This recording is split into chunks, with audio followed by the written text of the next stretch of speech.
tú has perdonado a nuestro pecado en la cruz, en Cristo, por el precio que Él ha pagado. Padre, queremos orar que cada persona aquí va a aprovecharse si todavía no han entregado a su vida a nuestro Señor Jesucristo, de esa oportunidad. Padre, muchas gracias. Cristo, muchas gracias. La vida que viviste aquí y también el sacrificio que hiciste en la cruz para todos. Padre, que vamos a recordar de todo eso en esos días. Y es en el nombre de Cristo que oramos. Amén. Muy bien, Dios te bendiga. Pueden estar sentados y hablando de este tema, el precio pagado, ¿verdad? Eso va a ser el tema de todas las predicaciones este mes de abril. También como va a tener, estoy pensando en la palabra, coincidir, eso es, yo no quiso confundirles. Coincidir con el día de la resurrección que viene el próximo domingo, ¿verdad? Todo eso tiene que ver con la pasión de Cristo. Toda esta semana hay que estar pensando en eso, amén. Estamos hablando en el viaje aquí en la iglesia, mi familia. Mira, es que el martes Jesús fue arrestado. Es el miércoles que Él fue juzgado. Es el jueves que Él fue crucificado. Es el viernes que Él fue sepultado. Es el sábado que Él fue para allá. Antes fue para allá, pero Él hizo su trabajo ahí, allá, abajo, ¿verdad? Y el sábado Él cruzó al otro lado, en el lugar de los muertos, para descansar el sábado, para resucitarse el domingo. Amén. Mira, increíble todo lo que pasó con un hombre en una semana, ¿verdad?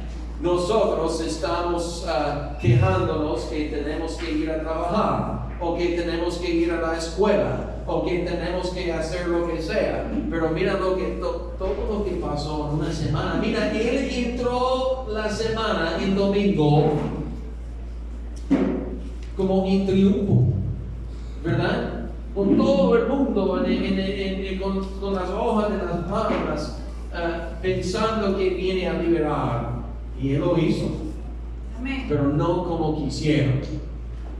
Pero gloria al Señor que Él supo lo que uno necesita más que estar liberado de un gobierno tan corrupto.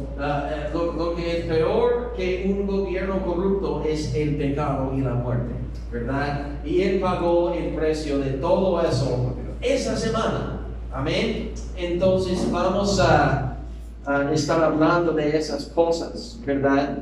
Bueno, yo tengo que decir, si tú tienes deuda con alguien, no siente bien, ¿verdad?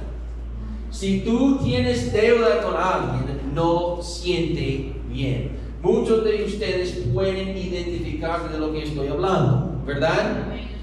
Porque constantemente tú estás pensando, ¿cómo voy a repagarlo? ¿Cómo voy a liberarme de esa deuda? Porque es problemático.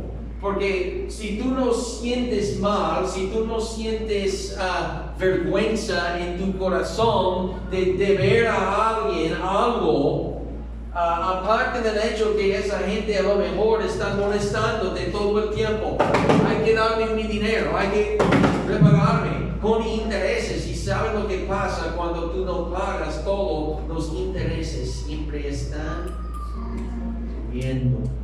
Y lo que tú recibiste antes por, yo no sé, entrar la deuda, el precio va creciendo y creciendo y creciendo, y tú realmente no estás pudiendo resolver nada, ¿verdad? Esa es la situación con el pecado.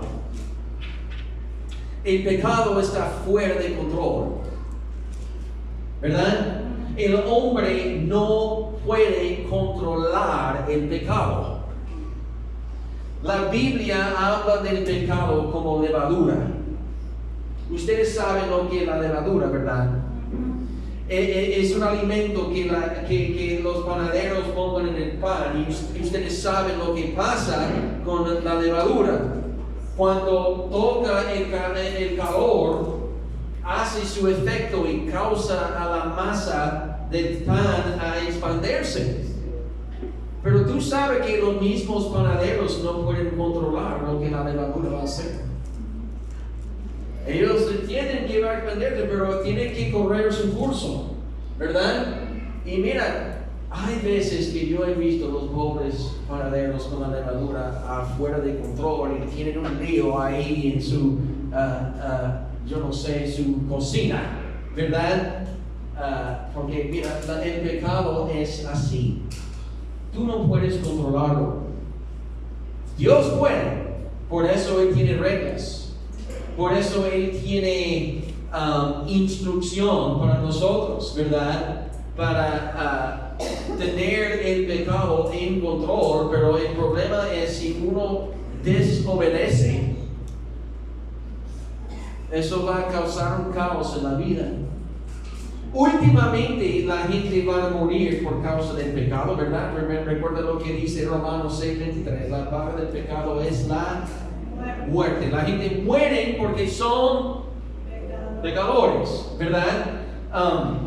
También el pecado nos separa con Dios, ¿verdad? Eso es lo que dice ahí en Romanos 6 también. Nos separa con Dios, ¿verdad? Entonces, eso es un problema. Un problema. El pecado es el problema. El pecado es la deuda que todos deben a Dios. ¿Verdad? Todos deben a Él. Pero hay un problema. Ninguna persona puede repagarlo. Porque lo que Dios hizo cuando Él hizo a nosotros fue perfecto. Él nos hizo perfectos. Entonces cuando tú pecas contra Dios, tú no puedes repagarle con perfección, ¿verdad? Robamos la perfección en el pecado. Entonces cualquier cosa que tú haces no sirve si uno trata por obras a repagar a Dios, porque ninguna obra sería perfecta, ¿verdad? Ahí en el libro de Isaías, en el capítulo 66, versículo 5, dice que nuestras obras son como trapos sucios delante de Dios. Tú puedes tener cada buena intención, tú puedes dar lo mejor a Dios que tú tienes, pero mira, si tú no tienes a Cristo, no sirve, porque cualquier obra que tú haces no llega a repagar a Dios de la pérdida de la perfección que Él hizo en nosotros originalmente, ¿verdad? Así es. Bueno, entendemos también que cuando estamos hablando de tratar a repagar la deuda del pecado que uno tiene con Dios, ¿verdad?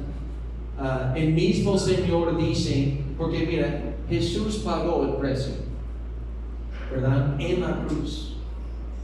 Recuerda lo que dice ahí en el libro de Efesios, el capítulo 1, que la salvación es por gracia, no por obras, para que nadie se gloríe, ¿verdad? Obras no salvan. Uno no puede repagar a Dios el precio de su pecado con obras. Tú puedes ir a la iglesia como una obra, tener una buena asistencia, pero si tú no tienes a Cristo, es bueno que tú estás aquí en la iglesia, pero para tu alma no es suficiente para repagar la deuda que tú tienes. Amén. Si tú crees que ser alguien bueno y dar a los pobres y escuchar la música cristiana y leer libros cristianos y orar trabajar y hacer cosas que la Biblia dice que los creyentes tienen que hacer, es bueno que tú estás haciendo esas cosas, pero desafortunadamente no van a salvar. ¿Verdad? Dijo Pedro ahí en Hechos el capítulo 10, cuando él estaba hablando con los judíos en una prédica. No hay salvación abajo de ningún solo nombre aparte de uno, el Señor Jesucristo. Obras no son. Es fe en Cristo por la gracia de Dios. Porque si no fue así, si nosotros podemos obrarnos al perdón de Dios y últimamente al cielo, entonces, ¿por qué Cristo tuvo que venir? ¿Y por qué Él tuvo que pagar el precio? ¿Él pagó el precio de qué? Si yo puedo repagar a Dios la deuda que tengo con Él, entonces, ¿por qué fue necesario? ¿Ya han pensado así? ¿Verdad? Porque celebramos el día de la resurrección, porque recordamos la muerte de Cristo cada vez que la palabra de Dios dice que como iglesia tenemos que observar la cena del Señor o algo así. ¿Por qué hay memoriales si bueno, Él murió cuando uno puede repagar su deuda solo, sin Él? ¿Entienden? Cristo pagaba el precio para cada uno en la cruz porque Él entendió que ninguna persona es capaz de repagar la deuda. Ninguno puede. Amén. No es posible. El único perfecto Hijo de Dios, el Cordero de Dios, fue el único que físicamente podía derramar sangre puro delante de Dios.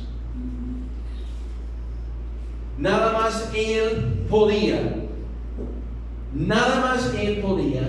pagar el precio. Amén.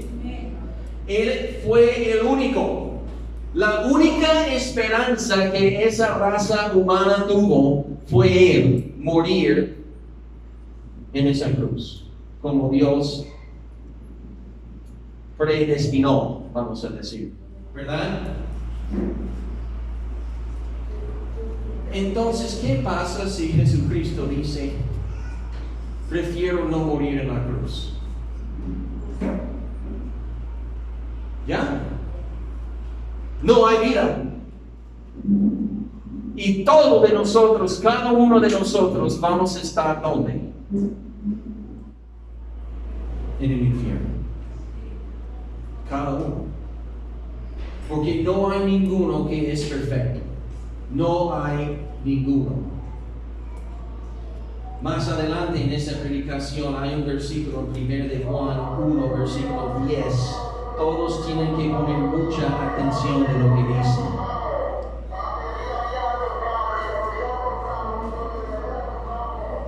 Muy importante para recordar. Ahora, si tienen sus Biblias, vamos a ir a Colosenses, el capítulo 2. Colosenses, el capítulo 2. Y vamos a estar esa mañana concentrados en un texto, versículo 11 hasta el versículo 15. El apóstol Pablo, escribiendo esa carta a los creyentes en la región de Colose, ¿verdad? Varias iglesias que él y Bernabé y Juan Marcos y Silas tuvieron oportunidades en fundar y tener ministerio, ¿verdad? Timoteo también. Y él está escribiendo a ellos, recordándoles de este precio que Jesús pagó en la cruz. No solamente para ellos, pero para todos. Amén. Escúcheme bien, por favor. Cuando la Biblia dice que Jesús pagó el precio del pecado. Él pagó el precio del pecado de todos. Él pagó el precio del pecado en su totalidad, en general. No solamente para algunos pecados, para algunas personas. ¿Entienden lo que estoy diciendo? Porque mira, teológicamente hablando, Dios mismo no juzga a la gente por sus acciones. Juzga a la gente por lo que tienen en su corazón. Dios ve al corazón del hombre, a su interior, ¿verdad? Lo que hacemos nada más es una expresión de lo que tenemos aquí, ¿verdad? ¿Ustedes entienden lo que estamos diciendo? ¿Verdad? Cuando Jesús pagó el precio del pecado, estamos hablando del pecado en general, ¿verdad? En general. ¿Recuerda en Génesis 3 cuando Adán pecó? Y lo que Dios mismo, el mismo ángel de Jehová, el mismo Señor Jesucristo, quien va a morir en la cruz, ¿recuerda lo que él dijo al serpiente? El simiente de esa mujer viene el que va a aplastar la cabeza de ti, ¿verdad? Él va a pagar el precio del pecado y él va a conquistar lo que tú has causado, porque el origen del pecado está en Satanás. Él inventó el concepto y bueno, hizo su mentira y su traición y su mentira, convenciendo al hombre que hacer lo mismo. Y como nosotros como hombres somos muy inteligentes y muy sabios, decidimos creer en la mentira y pecar contra Dios y pensar que nosotros podemos ser como Él, ¿verdad? Es otra predicación. Pablo escribiendo aquí, vamos a comenzar a leer aquí en el versículo 11.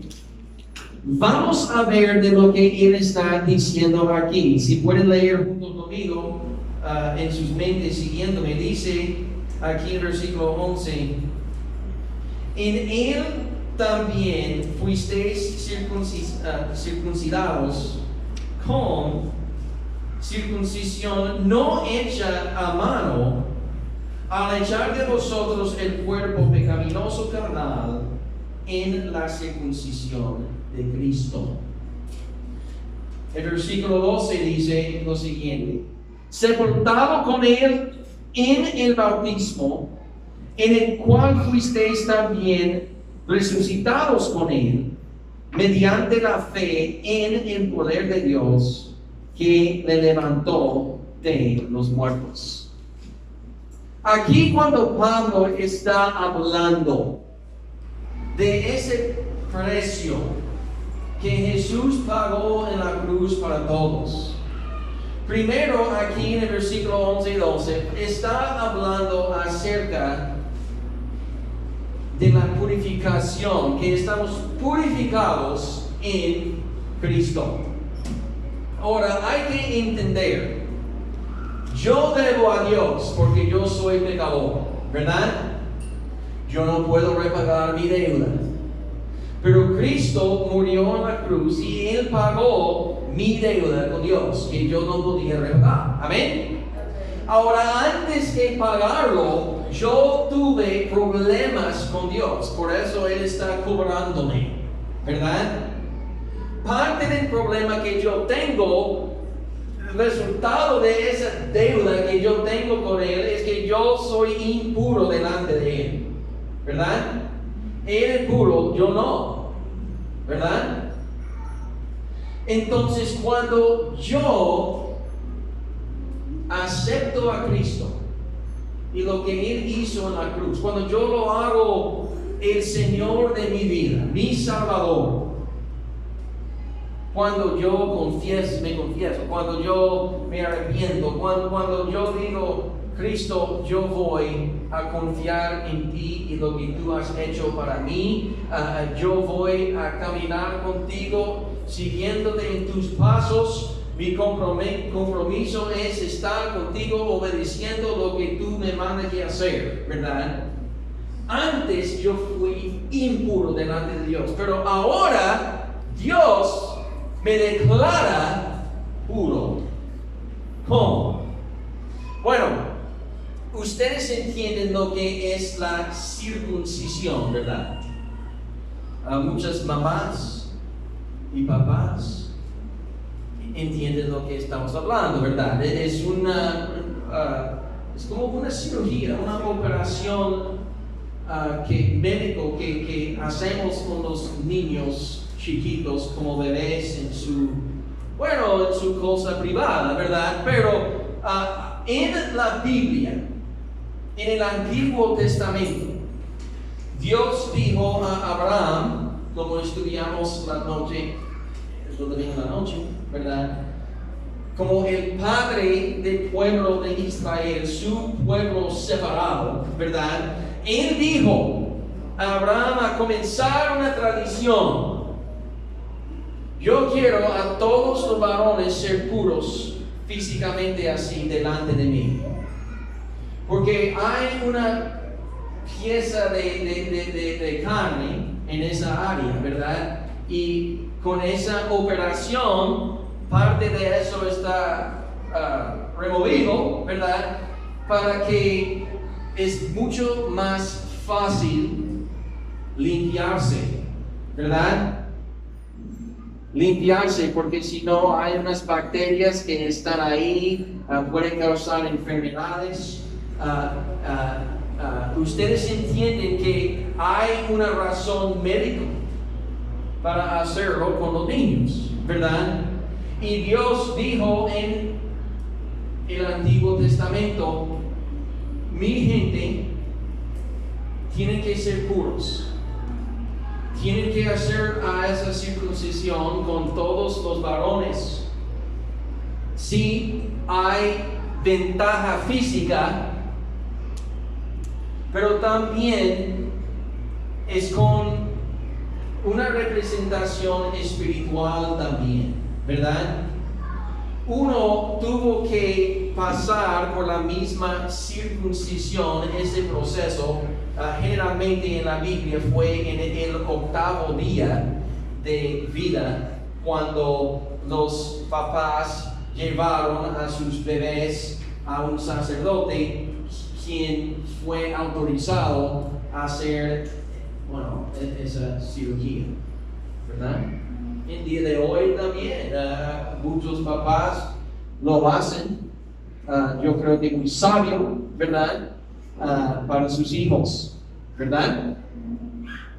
Pero ustedes entienden que lo que Dios está tratando de decir, ustedes son míos y tienen que ser puros delante de mí. Y parte de ese proceso es la circuncisión física, pero lo que Él quiere enseñar con lo físico es algo espiritual también, ¿verdad? Algo espiritual también. Como hombres pecadores, nuestra carne es pecaminosa. Nuestra inclinación siempre es, si estamos hablando en la carne, es pecar contra Dios. Estamos inclinados a pecar. Antes, originalmente, no fue así. Pero cuando el pecado entró en la raza humana, ahora el hombre quiere pecar. Su inclinación es desobedecer, ¿verdad? Hombres sin Cristo viven así y toman todas sus decisiones así, inclinados a pecar. Pero cuando uno llega a Cristo, parte de la obra de Dios en la vida de un creyente es una circuncisión espiritual. Amén. Es como esa parte que es como un obstáculo que puede ensuciarse mucho está removido. Porque ahora, como dice 1 Corintios 10:13, yo no estoy obligado a pecar. Hay una salida. Amén. Yo tengo un deseo obedecer porque yo estoy en Cristo y el Espíritu Santo de Dios mora en mí. Una circuncisión espiritual, ¿verdad? Ahora todavía tengo que limpiarme. Todavía tengo que, en el sentido físico, tengo que limpiarme todavía. Si yo estoy circuncidado, todavía tengo que bañarme, ¿verdad? Pero es mucho más fácil, amén, mantener la limpieza. Espiritualmente hablando también, en Cristo, parte de esa purificación es el hecho que el Espíritu Santo mora en ti. Y es parte de tu propia conciencia. Y te da un deseo obedecer. Amén. Sí, la carne está inclinada, pero ahora el deseo de obedecer está ahí. Amén.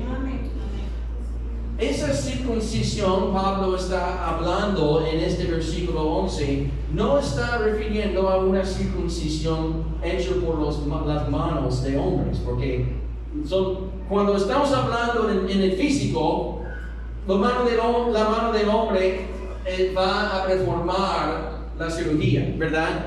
No, estamos hablando de una cirugía espiritual. Amén. Hecho por la mano de ¿quién?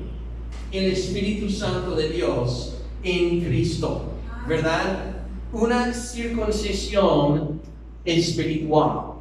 Y obviamente, como cualquier médico que va a reformar una cirugía, tiene que hacerlo en un ambiente estéril, ¿verdad? Con sus guantes y con su alcohol y todo para mantener una limpieza, una pureza, para que la herida no se infecta, ¿verdad? Físicamente está hecho así, tiene que limpiar su cuchillo y todo, ¿verdad?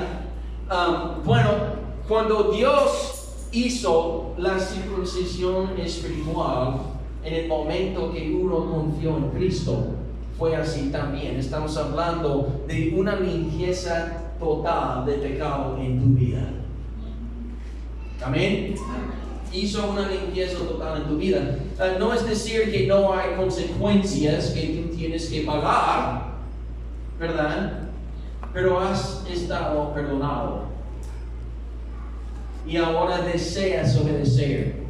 Amén. Ahora tú puedes negar el pecado en tu vida, ¿verdad? Hay una salida. No estás obligado ahora. Tú no eres esclavo al pecado. Amén. Cuando llegamos al versículo 12, atrás por favor, todavía hablando de esa purificación, mira lo que Pablo dice, hablando de un bautismo espiritual, porque en el versículo 12 encontramos esa palabra, el ¿qué? Bautismo.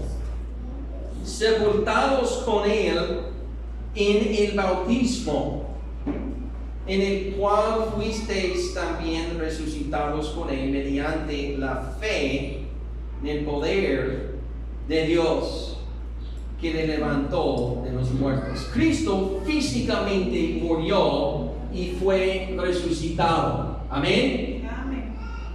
Pero espiritualmente hablando, fuisteis bautizados.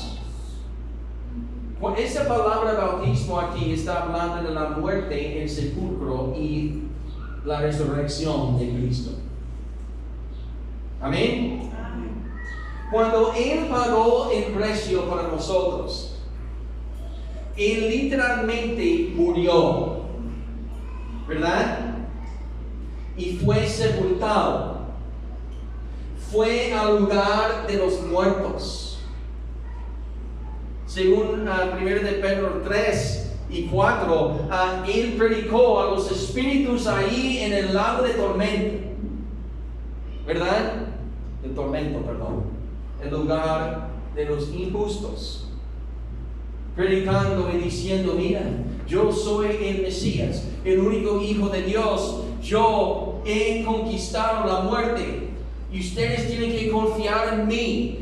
Yo sé que hay una división aquí en ese lugar de los muertos, en el Hades, pero vamos al seno de Abraham ahora. Podemos cruzar si ustedes vengan conmigo. Desafortunadamente, Pedro dice que ninguno fue con él. Como los días de Noé, cuando nada más Noé y su familia entraron, nadie quiso confiar en Cristo. Pero él literalmente él fue bautizado en la muerte, ¿verdad? Él murió literalmente, bautizado, sumergido en la muerte. Él fue abajo, ¿verdad? Pero se levantó en su resurrección también. Físicamente, literalmente. Mira, lo que Pablo está diciendo cuando estamos hablando del bautismo, él no está hablando de un bautismo literal en agua, él está hablando de un bautismo espiritual. Porque parte de la purificación es esto. Cristo pagó el precio literalmente, sumergido, ¿verdad? Y resucitado. Pero mira, cuando uno confía en Él por fe, como dice ahí en el versículo 12, ¿qué pasa? Tú y tu pecado estás sepultado juntamente con Él, ¿verdad? Y cuando tú confías en Él, tú estás resucitado también juntamente con Él, ¿verdad? Eso es lo que él está diciendo, ese precio que él pagó. Cuando uno confía en él, estamos hablando de una purificación total delante de Dios, espiritualmente hablando. Amén. Delante de él te declara santo, puro, justo. No porque yo he hecho obras. No porque yo estoy repagando mi deuda. No. Es porque yo estoy permitiendo al Señor Jesucristo cobrar mi cuenta con su tarjeta. Eso es. Tú puedes pasar tu tarjeta con Dios, pero cada vez que tú tratas, ¿sabes lo que va a decir la máquina? Rechazado. Rechazado. Y tú puedes depositar todo el dinero que tú quieres en esa cuenta. Y tú puedes tratar de ir y hacer fila, tratar de pagar tantas veces como tú quieres, pero cada vez que tú vas, ¿sabes lo que va a decir? Rechazado. Amén. Así es. Lo que tú necesitas es Cristo. Él es el único que puede pagar. Purificado en Él. Amén. Segundamente, hay un versículo importante, disculpa. En Tito, el capítulo 2, versículo 14, mira lo que dice. Él dio su vida para liberarnos de toda clase de pecado. Toda clase de pecado. Para limpiarnos y para hacernos su pueblo, hablando de cristianos, ¿verdad? Totalmente comprometidos a hacer buenas acciones. Ustedes ven que las buenas acciones vienen cuando, después, ¿verdad?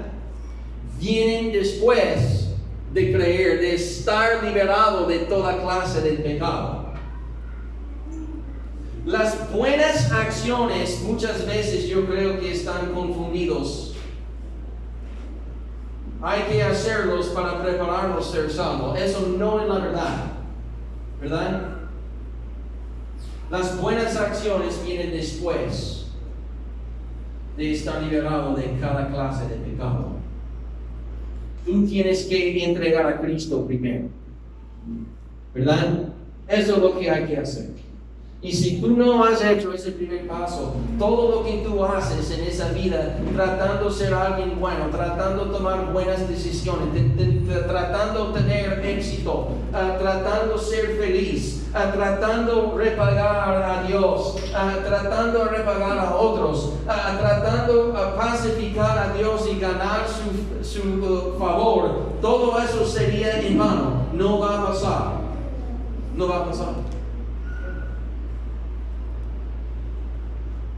Tiene que permitir a Cristo pasar su tarjeta primero, ¿verdad?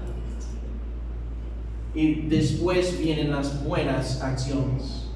No porque yo tengo que hacerlo para mantener mi salvación. No, claro que no. Vamos a hacer buenas acciones porque amamos a Cristo. Porque Él merece lo mejor de nosotros. Amén. Como vamos adelante en el segundo punto, vamos a ver que Pablo dice que otro resultado de Cristo pagando el precio es estamos perdonados en Él. Cuando tuviste deuda y tú estás tratando de repagar a Dios por sus propias maneras en la carne, entiendes que tu deuda no fue perdonado, ¿verdad? Porque si no, ¿por qué vas a tratar de hacer obras para repagarlo? ¿Verdad?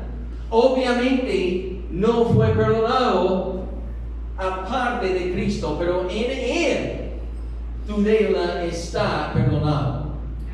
Y eso es un punto que es muy difícil entender. Si hay un inconverso que cree que puede repagar a Dios y hacer obras para ganar su favor y su perdón,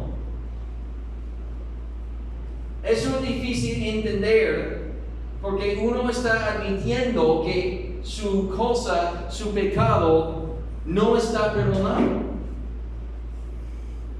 ¿verdad? Cuando Dios perdona es para siempre, ¿verdad?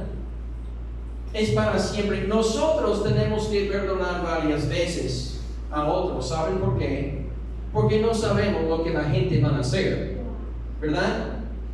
Yo perdono a alguien hoy porque me ofendieron hoy o ayer, ¿verdad? Pero yo no puedo perdonar a ellos para lo que va a hacer mañana, porque yo no sé si va a hacer algo mañana o que no, ¿verdad? Ustedes entienden cómo funciona. Por eso, constantemente nosotros tenemos que estar perdonando, ¿verdad? Pero Dios no es así. Dios no es como nosotros. Él sabe todo. Él conoce a cada corazón. Él sabe lo que tú has hecho. Él sabe lo que tú estás haciendo ahora, lo que vas a hacer mañana, en el futuro. Él sabe. Él no tiene que perdonarte todos los días. Cuando Él dice que estás perdonado, eso significa que estás perdonado para siempre, para todo. ¿Por qué? Porque Cristo murió en la cruz y pagó el precio para todo ahí. Por eso Él nada más tuvo que morir una sola vez, ¿verdad? Hay perdón para todo en Cristo. Mira lo que dice aquí en el versículo 13, dice aquí esa palabra otra vez, juntamente, ¿verdad? Y a vosotros estando muertos en pecados y en la incircuncisión de vuestra carne, os dio vida juntamente con Él, perdonándonos todos los pecados. Ustedes entienden, juntamente en Cristo perdonó todos los pecados. No solamente los pecados que tú cometiste antes de conocer a Cristo y recibir esa circuncisión, ¿verdad? Pero todos. Todo significa ¿qué? Para siempre. Todos. Ahora, yo entiendo también que todo el pecado está perdonado, pero no nos da licencia continuar, ¿verdad? No es una buena idea aprovecharte de la gracia de Dios, ¿verdad? No es una buena idea. No es bueno para nosotros, no agrada a Él, ¿verdad? Mira lo que dice ese próximo versículo aquí en Efesios 4, 31 y 32. Pablo otra vez escribiendo: líbrense de toda amargura, furia, enojo, palabras ásperas, calumnias y toda clase de mala conducta. Por el contrario, sean amables unos con otros, sean de buen corazón y que perdónense unos a otros, tal como Dios los ha perdonado a ustedes. ¿Por qué? Por medio de Cristo. ¿Verdad? La única razón que nosotros podemos y tenemos que perdonar a otros es porque Él ha perdonado todo. Amén. Él ha perdonado todo, ¿verdad? Eso es importante para entender. Mira lo que dice aquí adelante. El tercer punto. Primero fue que purificados en Cristo. Versículo 11 y 12. Versículo 13. Segundamente que perdonados en Cristo. Pero ahora en esos últimos dos versículos 14 y 15 vamos a ver que hay victoria en Cristo. Tenemos victoria en Cristo. Amén. Dice aquí, versículo 14, anulando el acta de los decretos que había contra nosotros, que nos era contraria, quitándola de en medio y clavándola en la cruz, y despojando a los principados y a las potestades, los exhibió públicamente, triunfando sobre ellos en la cruz. El momento, este día, este jueves de la Semana Santa, cuando Él fue crucificado y murió en esa cruz, tenemos que entender que en ese día hubo una gran victoria. Satanás entendió que la única cosa que él podía hacer fue un tiro de desesperación. Él entendió que no va a funcionar, pero no tuvo ninguna otra opción, un tiro de desesperación, y tratar de tentar a Jesús no morir en la cruz. Él comenzó esa idea en Lucas 4, cuando Jesús fue al desierto, recuerda, en ayunos, y el diablo tentó a él 3 veces, en 3 maneras diferentes, a no morir en la cruz, y cada vez Jesús dijo: yo voy a obedecer. Ahí mismo, colgado en la cruz, fue tentado, ¿verdad? Hubo un ladrón que dijo: si tú eres el rey, el Hijo de Dios, sálvate ahora mismo, llama a los ángeles a salvarle. Él podía, pero no lo hizo. El momento que Jesús entregó su vida en la cruz y pagó el precio de todo el pecado, Eso fue el último clavo. El último clavo de la caja de Satanás.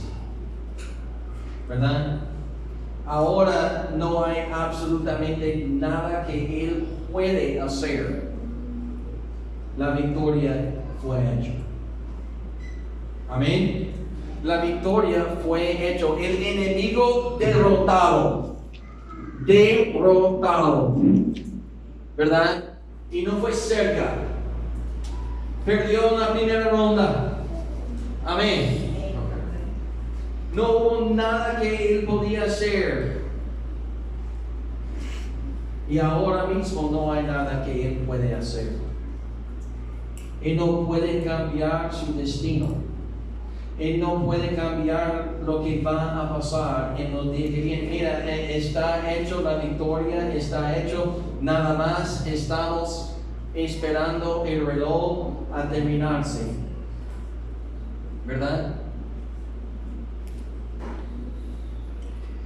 Es así. Cuando yo regresé a mi casa ayer después de Juana, yo prendo la tele para ver cómo va mi equipo de la pelota, de los Rangers de Texas. Están ganando 16-3. Ahora celebre. Claro.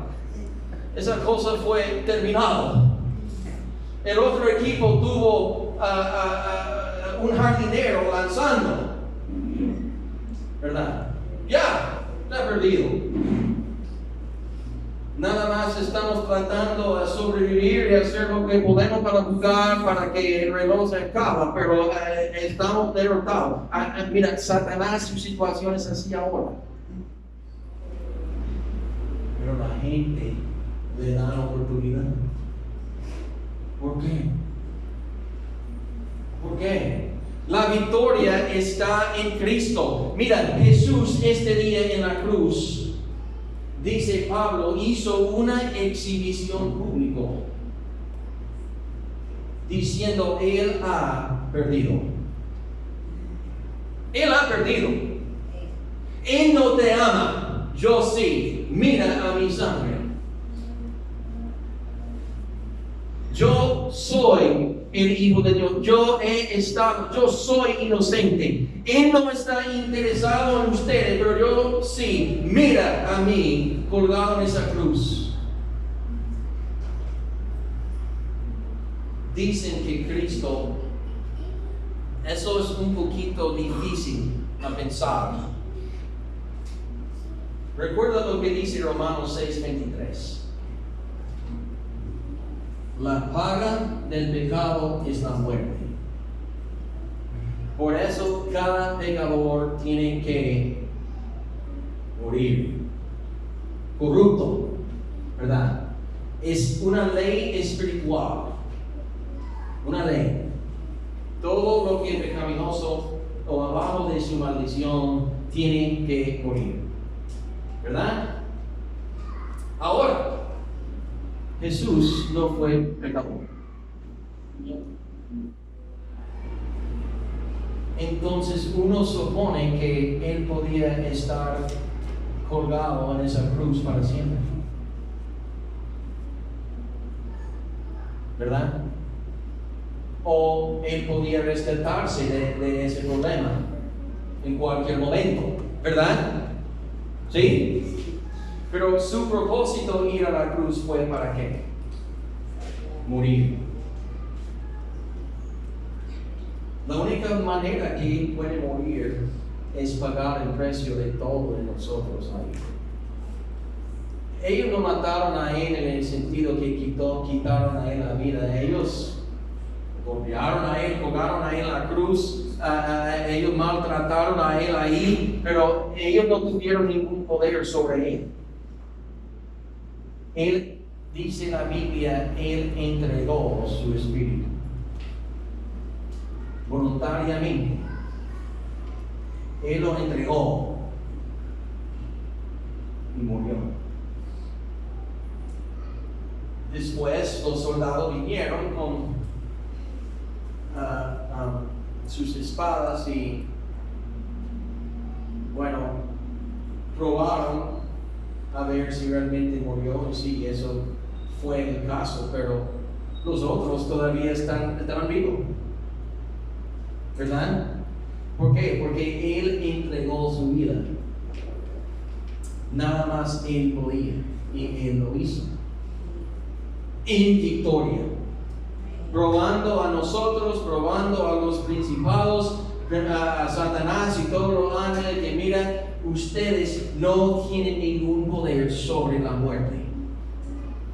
Ustedes están esclavizados. Yo no. Yo estoy aquí muriendo, colgado en la cruz porque yo amo. Y ahora entrego mi vida. Ustedes no lo quitan. Yo lo entrego. ¿Verdad? Y eso es lo que Él hizo. No es exhibición pública. Yo creo que los soldados romanos trataron de matarle antes. Con todos los golpes, 99 o 66, yo no me acuerdo, pero fueron muchos. Ellos entendieron que hasta un punto un hombre así no va a poder sobrevivir físicamente, pero él sobrevivió. ¿Verdad? Sobrevivió. Él llegó ahí a la cruz en una forma física que ninguno podía reconocer. ¿Verdad? La victoria total fue cuando Él pagó el precio. Ustedes saben lo que pasa muchas veces cuando tú tienes una tarjeta de crédito y tú tienes una deuda en esa tarjeta y tú vas pagando y tú vas pagando y tú vas pagando y tú vas pagando. Finalmente, si tienes suerte, tu balance llega a 0. Amén. Amén. Y tú sientes bien. Y tú tienes esa cosa ahí guardado ahí en tu cartera, pero el próximo mes llega la cuenta y tú debes, yo no sé, 2,000 pesos. Y tú dices, ¿de dónde vino eso? Ellos no están cobrándote nada aparte de lo que tú debes saber, nada más para tener esa tarjeta. ¿Verdad? La única manera que tú puedes hacer algo es cerrarlo completamente. Sí, cancelado. Eso es lo que Él hizo en la cruz. La victoria fue total. ¿Verdad? Ahora el pecado y la muerte no pueden molestarnos si nosotros permitimos a Él hacer su obra. Amén. Mira lo que dice 1 Corintios 15, versículo 57. Pero gracias a Dios, Pablo hablando con pecadores en Corinto, ¿verdad? Él nos da la victoria sobre el pecado y la muerte por medio de nuestro Señor Jesucristo. Precio pagado. Vamos a ponernos de pie con los ojos cerrados en oración a nuestro Señor. Gracias, Señor Jesucristo, que has pagado el precio del pecado total.